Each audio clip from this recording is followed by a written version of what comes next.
Ever since the revamp of professions in the Dragonflight expansion, when it comes to crafting in the world of Warcraft, there are many ways to approach it. And yes, there are right and wrong ways to do it because currently, knowledge points cannot be unspent.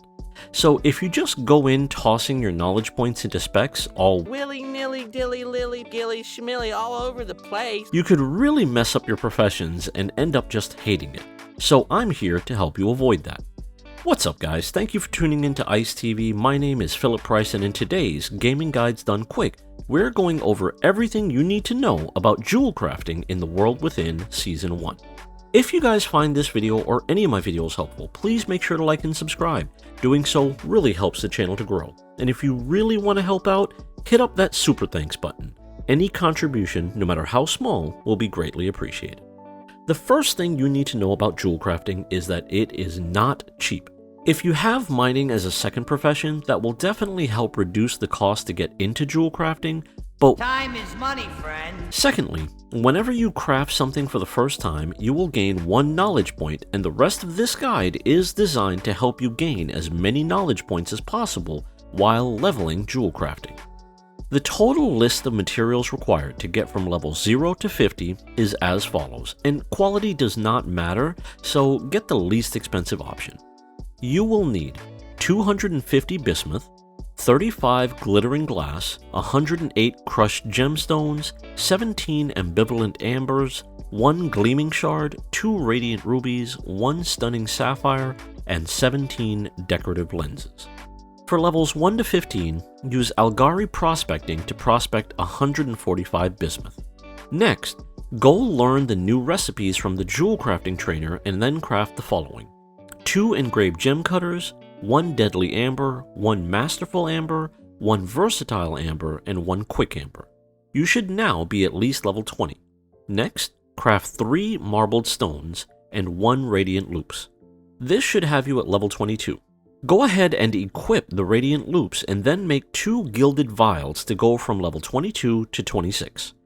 Once you hit level 25, you'll unlock Jewelcrafting specializations, which we'll just call specs going forward.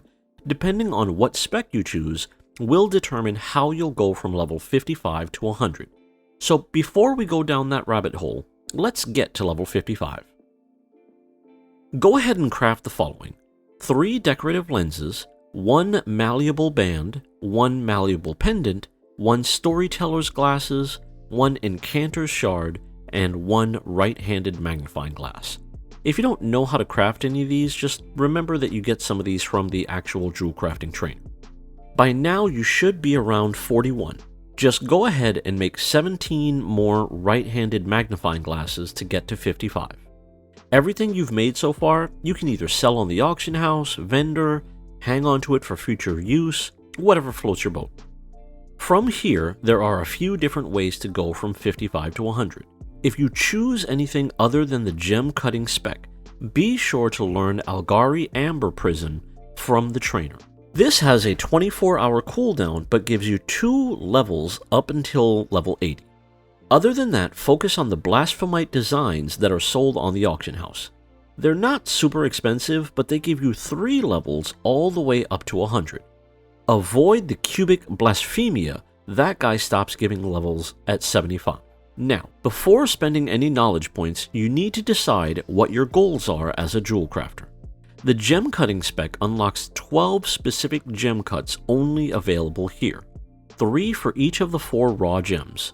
So if you want the ability to make rank 3 quick rubies, for example, using rank 3 materials without concentration, this is the spec you want to pour into.